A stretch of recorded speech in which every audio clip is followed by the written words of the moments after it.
Advantage আসামত ওলাইছে বান্দৰ কেঁকুৱা। বান্দৰ কেঁকুৱা দেখি আতংক নহয়, দুৰ্লভ সামগ্ৰীবিধ চাবলৈ ৰাইজৰ উৎসুকতা।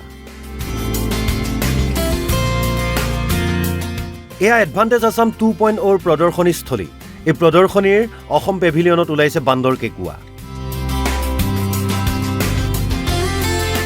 খজুৱতি উঠিব বুলি যি বান্দৰ কেঁকুৱাৰ নাম শুনিলেই অসমীয়া মানুহে দূৰতে হাত জাপ মাৰে। সেই বান্দৰ কেঁকুৱাৰ গুটি প্ৰদৰ্শন কৰিলে গুৱাহাটীৰ এজন লোকে।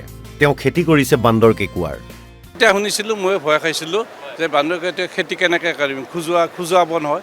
বোলো নহয়, এইটো বেলেগ এটা ভেৰাইটি, এইটো নোখোজোৱাই। তেতিয়া ব্যৱস্থাটো কৰিলোঁ, বান্দৰ কেঁকুৱা য'ত পাই তাৰ পৰা আনিলোঁ বাৰু, বিশেষ জেগাত পাই আনি পেলাই খেতি কৰিলোঁ। যোৱা বছৰ খেতি কৰি আমি এই ফাৰ্মত খেতি কৰি এইবিলাক ফুলটো কিমান ধুনীয়া, তাৰ পৰা পুৰঠ হয়। ইয়াৰ পৰা গুটিটো ছিঙি আমি ফালি পেলাই এইটো বনাওঁ। এইটো গুটিটো পোৱা যায়, গুটিটোৰ পিছত এইটো গুড়িটো বনাওঁ। হয়। নাই, কমপ্লিটলি অৰ্গেনিক। মোৰ তাত যিমানখিনি প্ৰডাকশ্যন আছে চব অৰ্গেনিক। মই কোনো কেমিকেল ইউজ নকৰোঁ, মানে এটা ড্ৰপো ইউজ নকৰোঁ কেমিকেল। মোৰ আছে সেনেকুৱা ব্যৱস্থা। ঔষধি গুণ থকা বান্দৰ কেঁকুৱাৰ গুটি এবিধ উৎকৃষ্ট খাদ্য, এই কথাও জনালে লোকজনে। এইটো এটা ফুড, যেনেকৈ আমাৰ জৰিবুটীয়াবিলাক আছে, মচেণ্ডাৰী হওক, শাক পাক বা যিখিনি আছে আৰু মানে আমাৰ অসমত পোৱা, এতিয়া সেই ঠিক তেনেকুৱাকৈ এইটো ব্যৱহাৰ কৰা হয়। এইটো খালে গোটেই ইমিউন ছিষ্টেমটো আপোনাৰ বুষ্ট আপ হ'ব। ক'বলৈ গ'লে ঔষধেই। য়েছ, ফুড ইজ মেডিচিন। আমি যে ভাতটো খাওঁ তাৰ পৰা মেডিচিনে পাওঁ, সেইকাৰণে শক্তিটো পাওঁ।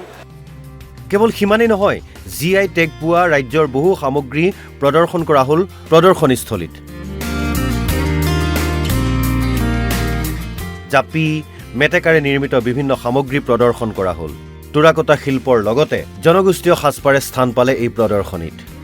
প্ৰদৰ্শনী চোৱাৰ লগতে বিভিন্ন সামগ্ৰী ক্ৰয় কৰিলে দেশী বিদেশী প্ৰতিনিধিসকলে। এটা বিশেষভাৱে নিৰ্মিত ফুলাম জাপিয়ে দৃষ্টি আকৰ্ষণ কৰিলে বহুজনৰ। হয়, আমাৰ এইটো গৌৰৱৰ কথা। অসমৰ আপোনাৰ 37 প্ৰডাক্টে আপোনাৰ GI টেগ পাইছে। তেনেকৈ ধৰি লওক, মই পানী মেটেকাৰ কাম কৰোঁ, 7 বছৰে ধৰি মই পানী মেটেকাৰ কামটো কৰি আছোঁ। তো তেনেকৈ পানী মেটেকাটো GI টেগ পাইছে। আৰু আমাৰ কাঁহৰ যিটো হয় বাচন বৰ্তন আদি কৰি, তো সেইটো কাঁহৰ হেৰিটোত GI টেগ পাইছে। আৰু আপোনাৰ মাজুলীৰ যিটো মুখা শিল্প আছে সেইটোতো আপোনাৰ GI টেগ পাইছে। ঠিক তেনেকৈ কাপোৰৰ ভিতৰত আপোনাৰ ধৰি লওক মুগা আৰু আপোনাৰ কাৰ্বিৰ যিটো গামোচাটো হয়, তো সেইটোও পাইছে, আৰু মিচিং মেখেলা চাদৰ। অসমত আজিৰ তাৰিখত আমাৰ 37 প্ৰডাক্টছ GI আছে আৰু ODUP 40 প্ৰডাক্টছ আছে। আপোনালোকে জানে আমাৰ অসমত 40 লাখ আত্মসহায়ক গোটৰ মহিলা আছে, যিখিনি আছাম ষ্টেট ৰুৰেল লাইভলিহুড মিছনৰ লগত জড়িত। গতিকে আমাৰ বাইদেউখিনিয়ে এই GI প্ৰডাক্ট আৰু ODUP প্ৰডাক্টখিনি একান্তপতীয়ভাৱে কৰি আছে, আৰু তেওঁলোকক এটা মাৰ্কেট প্লেটফৰ্ম দিবৰ কাৰণে আমি এডভান্টেজ আছামত আমি এই দুখন ষ্টল ইয়াতে দিছোঁহি। মনোজ দুৱৰা আৰু বিচিত্ৰ ৰাজবংশীৰ ৰিপৰ্ট, NB নিউজ।